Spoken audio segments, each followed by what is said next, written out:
Uma boa noite a todos. Uma alegria imensa estar aqui com vocês essa noite. Sempre que eu volto aqui, eu comento, né? Tenho uma gratidão imensa com essa casa. Primeiro centro espírita da nossa cidade. Foram daqui que partiram os raios luminosos para a fundação de todas as outras casas. Então eu tenho uma dívida enorme com os trabalhadores daqui. Então, muita paz, muita luz, que as bênçãos do nosso Mestre Jesus, nosso irmão maior, nosso modelo e guia da humanidade, possa nos envolver nessa noite, para que a gente abra o nosso coração. Na pergunta 625 do Livro dos Espíritos, Kardec vai perguntar: quem Deus tem oferecido à humanidade como modelo? E aí é uma pergunta interessante, porque os Espíritos respondem com uma palavra só: Jesus. Ponto.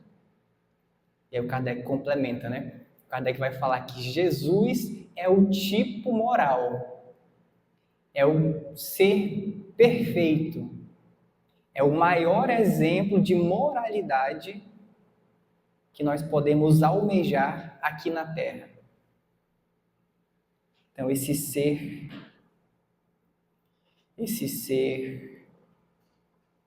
que veio ser luz, que veio nos mostrar o que é seguir a lei. E esse ser que nós chamamos de Jesus veio ser luz para toda a humanidade, né? Não só para nós, como os espíritas. Na verdade, para toda a humanidade mesmo para aqueles que não se auto-intitulam cristãos, mesmo para aqueles que não se autodenominam a esse rótulo, né? Cristãos. Para todos. E todo mundo que de alguma forma colabora com o progresso do planeta, tanto no aspecto intelectual, né, tecnológico, como no aspecto moral, também está a serviço de Jesus, independente de se auto-intitularem ou não cristãos. Todos. Aonde houver o bem, tenham certeza que por detrás tem o Espírito de Jesus agindo. Toda a humanidade. E aí hoje eu queria falar para vocês sobre um exemplo do que eu acabei de comentar. Mesmo aqueles que não se consideram cristãos estão a serviço do Cristo. Eu vou citar um exemplo de um cara que tem uma luz belíssima, que tinha uma luz belíssima, luz essa que até hoje nos ilumina com o seu exemplo, né? Tanto que eu vou usá-lo de exemplo aqui hoje para a gente desenvolver a nossa reflexão da noite, que é Mahatma Gandhi. Era hindu, não era cristão, mas tenho certeza que ele estava a serviço do Cristo. Então Gandhi vai estudar direito lá em Londres, aproximadamente em 1888, 89.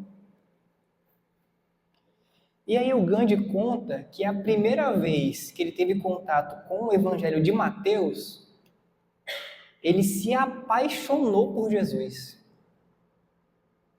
Foi um amor à primeira vista. Ele leu o Sermão do Monte.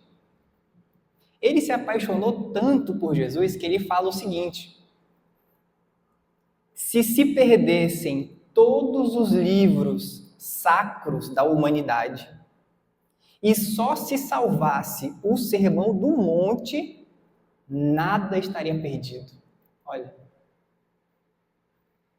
Se perdessem todos os livros sacros, todos, e salvasse só o Sermão do Monte, segundo Gandhi, nada estaria perdido.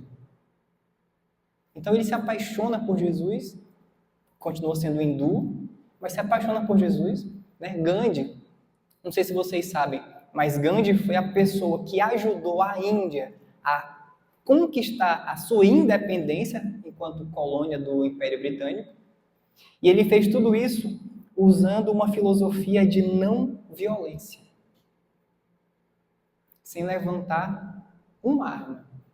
Ele ajudou um país inteiro a se libertar. E isso numa época onde a humanidade estava progredindo a todo vapor, né? Na questão intelectual, na questão tecnológica. Agora, na questão moral, estava praticamente estagnada. Então, vocês imaginem que era uma época onde os ensinamentos de Jesus não estavam esquecidos necessariamente. Agora, eles só não estavam sendo aplicados como deveriam. Né? O Cristo não estava mais sendo visto como esse exemplo de moralidade que o Kardec vai nos falar. Ele estava sendo visto muito mais como uma espécie de objeto de adoração, se a gente puder colocar dessa maneira. Era um objeto de adoração. Aí vocês vão me perguntar, mas tem problema nisso? Tem problema em adorar o Cristo? Acho que não. Né? Adoro o Cristo também. Agora, o problema é quando a minha relação com o Cristo se limita a adorar a figura. Porque aí essa minha adoração, ela não tem outros desdobramentos na minha vida. Se eu fico só na adoração, ela não gera consequências positivas na minha vida. Então é como se eu passasse a viver uma vida de aparências.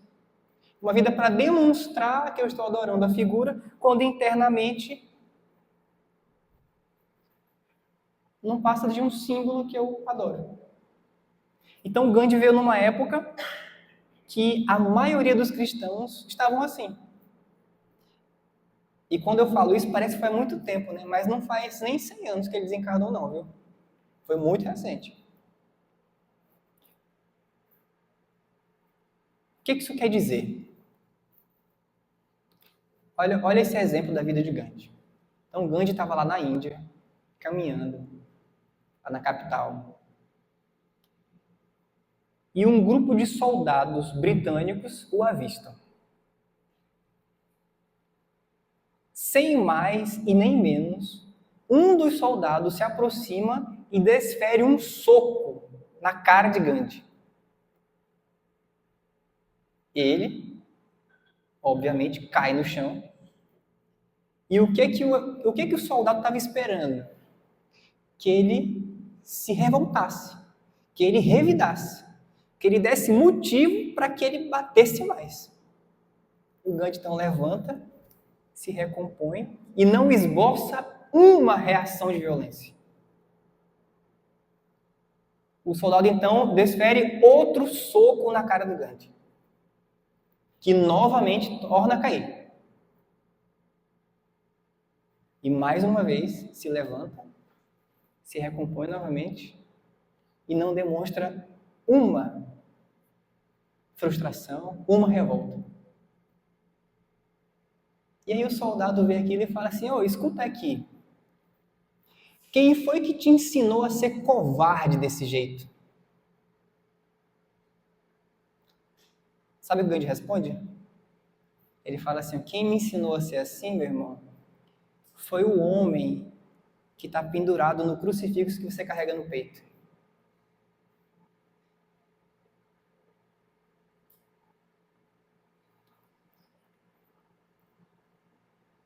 E olha que não foi o Fábio falando, foi o Gandhi. Imagina a luz desse ser. Imagina a vibração, o magnetismo que Gandhi tinha para ter essa elevação moral. Deve ter arrepiado, até o perispírito do soldado deve ter arrepiado com essa resposta. Ele ficou desconcertado, né? Ficou desconcertado porque ele se deu conta que ali estava acontecendo uma coisa absurda. Um cristão agredindo. Um cristão violento. Porque, em teoria, um cristão violento é uma aberração. Não era para existir. Então, aquilo ali foi um choque, né, para o soldado. Aquilo ficou claro, ficou patente. Aquele absurdo que estava acontecendo. Um cristão que adorava Jesus, carregava no peito, passava horas e horas louvando, agradecendo, rezando, mas uma adoração superficial, uma adoração simples, uma adoração como quem adora um objeto, uma adoração como quem adora um time, uma adoração como quem adora um partido político, uma adoração como quem adora uma comida, um esporte. Ficou claro que era uma adoração superficial. Aí eu pergunto, será que a vinda de Jesus e a vinda e a vida de Jesus se resume a um processo de pessoas adorando Jesus, de pessoas cantando para Jesus, de pessoas elogiando Jesus apenas? De maneira exterior? Será que é essa a relação? Aí você imagina, né? Você casa com alguém, aí sempre que seu parceiro, sua parceira chega em casa, aí você fala assim, meu amor, você chegou. Alguns até gostariam disso, né? Por um dia. Mas aí passa 300 dias, 400 dias. E aí, é essa a relação? Isso não é relação. Porque uma verdadeira relação, um verdadeiro encontro de almas, não requer isso. Não é? Se eu te amo, um olhar basta. Eu não preciso disso, né? Então, essa relação com Cristo se tornou para nós uma relação superficial. E olha que eu estou falando da relação com o Cristo. Eu não estou nem falando da relação com a vida dele, com o exemplo dele, com os ensinamentos que ele deixou. É como se nós tivéssemos virados adoradores e pedintes apenas. Né? A gente fala assim, Senhor, ó Jesus. Parece que a gente vive no cheque especial com Deus, né? Virou uma coisa mecanizada. O Cristo, ele só é lembrado na véspera da cirurgia.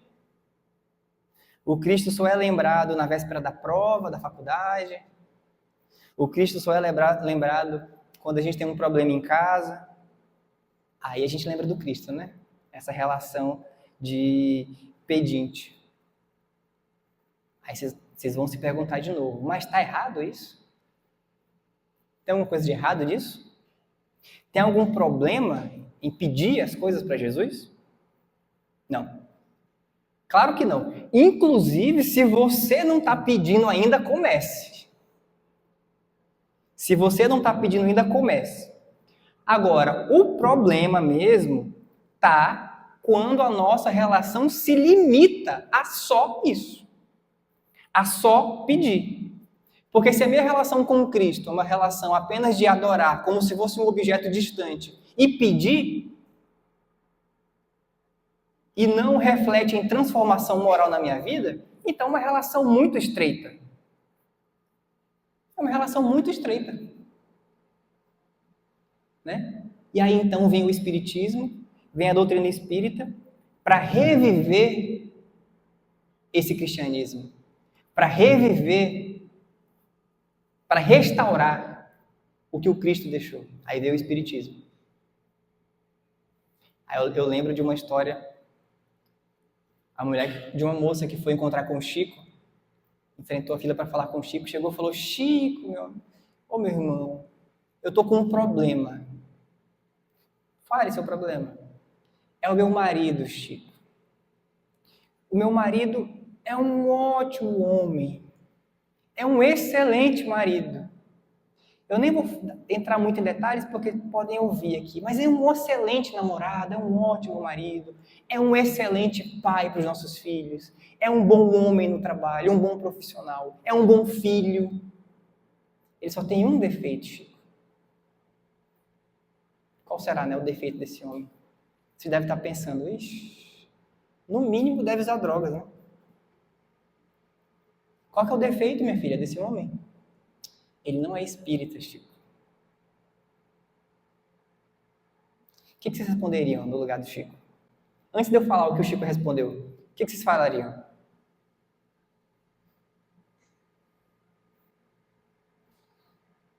Tem gente que falaria assim, larga desse homem. Onde já se viu não ser espírita? Sabe o que o Chico responde? Ele é um bom marido, minha filha? É um bom marido, Chico. É um bom pai? É um excelente pai, Chico. Presente. É um bom profissional? É um bom profissional. É um bom ser humano? É uma boa pessoa? Faz o bem? Faz, Chico. Então ele não precisa do espiritismo. Ela precisava.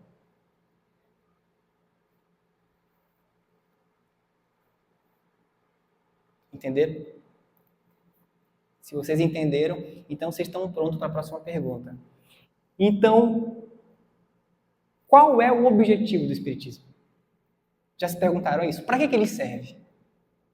Se perguntem isso, então. Né? Qual que é a tua? O que você espera? O que você espera de mim? Qual que é o objetivo do espiritismo? Será que é converter as pessoas em espíritas? Né? Então a gente vai montar um telão, um aplicativo para contar os espíritas. Né? Atenção, chegamos a 1,5 milhão de espíritas. Próxima meta, 2 milhões. Será que é esse o objetivo?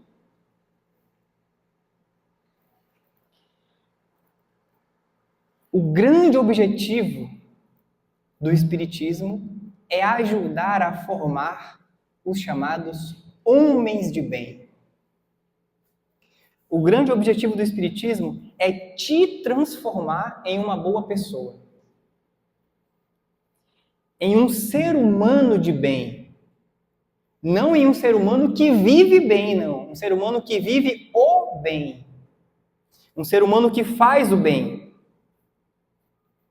O grande objetivo do espiritismo é, então, abrir os nossos corações para que a nossa relação com Jesus vá além dessa superficialidade que eu mencionei no texto. Essa superficialidade que o soldado britânico tinha. Para que a gente possa deixar de sermos simples adoradores pedintes e passarmos a ser os seus missionários. E passarmos a ser os seus mensageiros. Através da nossa transformação moral. Então, o Gandhi vai falar, né, que se perdessem todos os livros e preservasse o Sermão do Monte, nada estaria perdido. Então, vamos falar um pouquinho sobre o Sermão do Monte? Tem um livro muito bom, chamado Boa Nova. É um livro escrito de autoria do espírito Humberto de Campos, né, irmão X, psicografado pelo nosso Chico. E aí, no capítulo 11 desse livro, chamado O Sermão do Monte, ele vai nos contar um pouquinho dos bastidores do Sermão do Monte. Então, Humberto vai contar que naquela época, as pessoas estavam maravilhadas com Jesus. Porque ele curava, ele fazia maravilhas, ele perdoava, ele expulsava demônios, devolvia visão aos cegos, curava os leprosos, consolava os aflitos. E aí, então, eles viviam procurando, as multidões viviam procurando Jesus. Mas como naquela época não existia o GPS ainda, né? Não tinha um WhatsApp para perguntar, onde é que está Jesus? O que eles faziam? Eles iam para os locais onde o Cristo mais frequentava, ali na esperança de ver ele. Então iam na casa dos discípulos, iam nos templos, para tentar ali, será que Jesus passa por aqui hoje? E aí o Humberto vai contar que então um grupo de cristãos se reuniu na casa de Levi, né, na esperança de esperar o Cristo chegar ali, para conhecer o Mestre, para ser consolado. E o Levi chega na casa dele, aquele monte de gente. O Levi fala o seguinte, eu vou ler aqui do livro.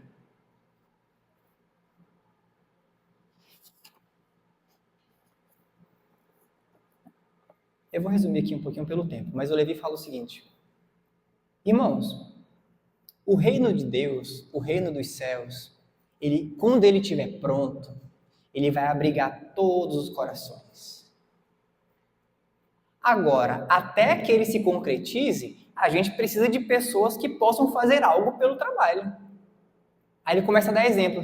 Você, por exemplo, aleijado como você, como é que vai poder ajudar em alguma coisa? E você, que é cheio de aflições na própria vida, como é que tu vai consolar os outros se você mesmo é aflito? E você não está envolvido num escândalo recentemente, familiar? Que moral que você vai ter para ajudar no reino dos céus? E aí o pessoal desanima, né? E o Levi estava lá, como esse agente do caos, e aí chega Jesus. Quando Jesus chega, parece que aquela aura de Jesus já deixa todo mundo ali desperto, ansioso, esperando aquele consolo. E aí Jesus fala o seguinte: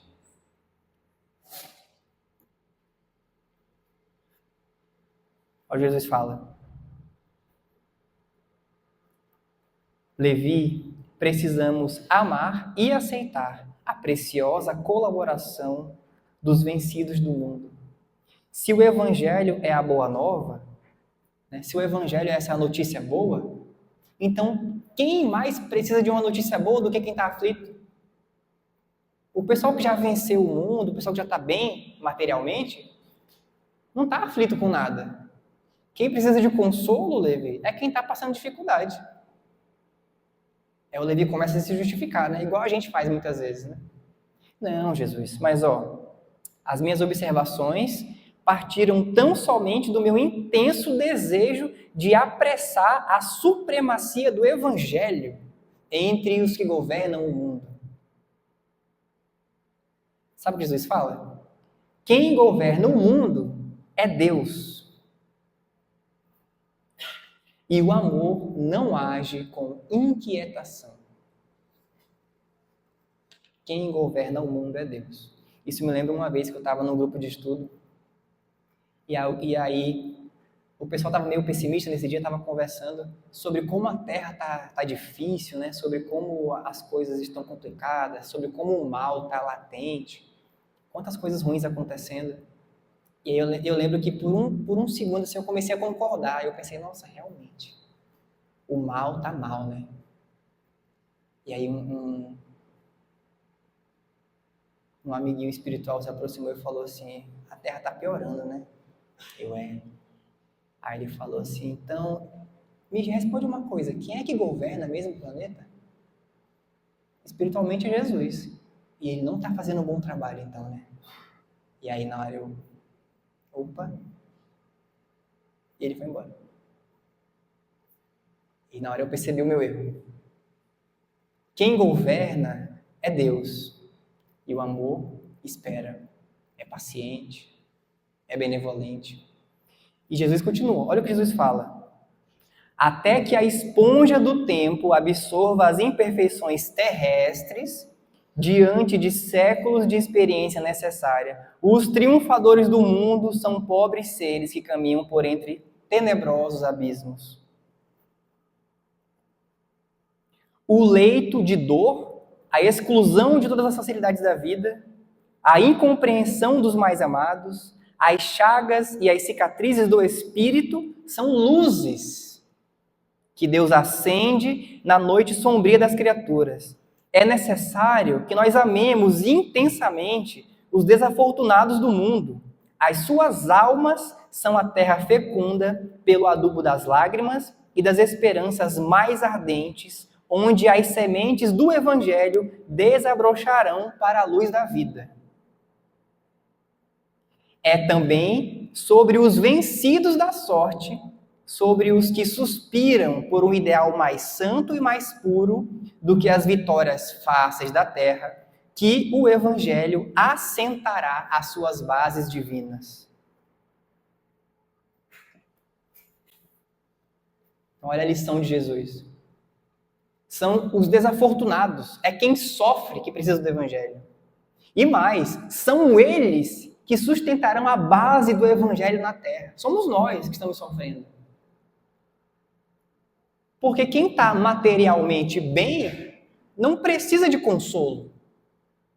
Quem precisa somos nós que estamos sofrendo. Então, olha a maneira como Jesus amolece o coração de Levi, instruindo, com amor, com compreensão. E aí, mais tarde, Jesus, logo em seguida, ele vai para o monte e prega sobre as bem-aventuranças. Uma pena não termos tempo de comentar as bem-aventuranças. Porque eu sou um defensor da causa de Gandhi. Se perdesse todos os livros e sobrasse só o Sermão do Monte, nada estaria perdido. E aí, em outra passagem, ele fala o seguinte: então vinde a mim, vós que estáis cansados e sobrecarregados. Por que ele fala isso? Porque Jesus sabia que a dor iguala os homens. É no momento de dor que o seu coração se amolece mais para ouvir a voz de Deus. É no momento da dor que você percebe que não importa classe social, não importa time, não importa partido, a dor iguala todo mundo. Perder um filho, se você for espírita, se você for católico, se você for evangélico, se você for hindu, se você for muçulmano, se você for budista, dói o mesmo. Então, toda vez que você estiver olhando para o outro e achando que ele é muito diferente de você, que ele não merece o seu respeito, então tenta lembrar de uma cólica renal. São iguais. A dor faz com que a pessoa volte a recuperar essa humildade que ela perde.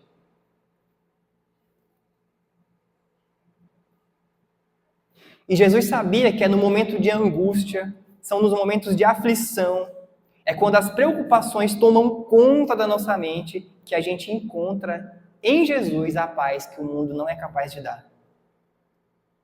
É quando a gente realmente fica mais disposto a abrir o coração. É quando o coração se amolece e começa a se abrir para ouvir a voz de Deus. E felizes aqueles que conseguem abrir o coração antes da dor chegar. E Jesus completa, né? Vinde a mim, vós que estão cansados, sobrecarregados, porque eu vos aliviarei. O meu fardo é leve, jugo suave.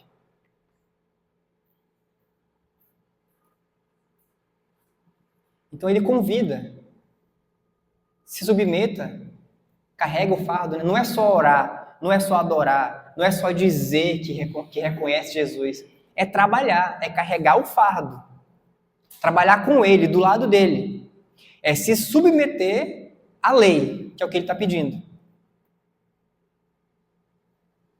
É mais do que demonstrar superficialmente uma ligação com Deus, com Jesus. É deixar o coração aberto para o que ele está pedindo. E que fardo que é esse? Obedecer à lei. Que lei que é essa? Amar a Deus e amar o próximo. Como que pode um fardo desse ser pesado? Como que pode amar ser algo difícil? Que enrijecimento é esse que a gente cultivou nos nossos corações, que amar o próximo é uma tarefa dificílima.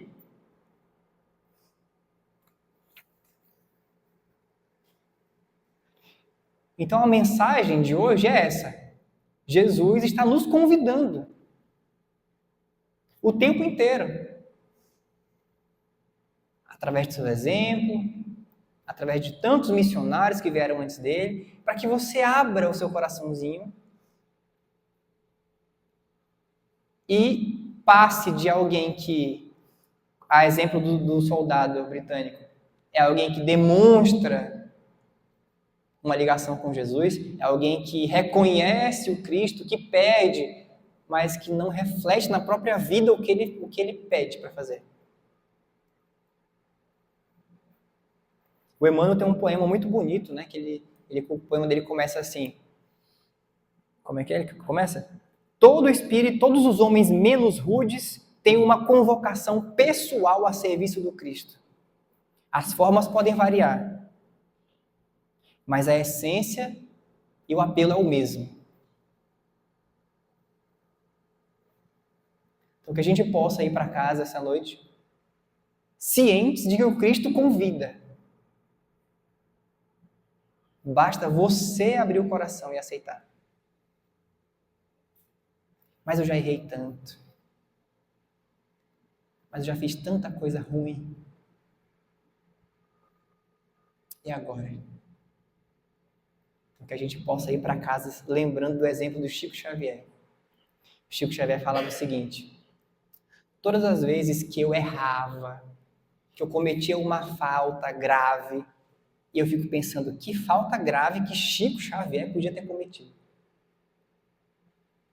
Sabe o que ele fazia? Ele acordava de manhã, sentava na cama, olhava para o alto e falava assim: Senhor, aqui estou eu, mais um dia, pronto para recomeçar. Aponta-me o caminho.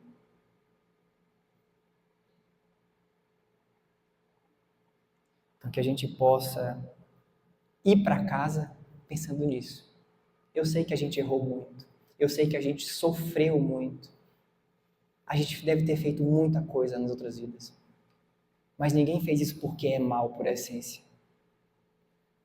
Se nós erramos, foi tentando acertar. Mas não é tarde. Então, que a gente possa pedir para Jesus: Senhor, hoje, demorou, mas hoje eu estou aqui de coração aberto, pronto para recomeçar. Aponta-me o caminho. E Ele certamente apontará. Então, muito obrigado pela paciência de todos. Muito obrigado pela atenção. Que o nosso caminho possa ser iluminado pela paz do Cristo. E que esses raios luminosos que partem do alto, que vêm direto do coração de Jesus, possam encontrar nos nossos corações esse terreno fértil que Jesus falava para Levi, que vai ser aonde as sementes do Evangelho irão brotar e frutificar. Que a gente possa ir para casa cientes de que o Cristo chama. Basta abrir o nosso coração. Muito obrigado.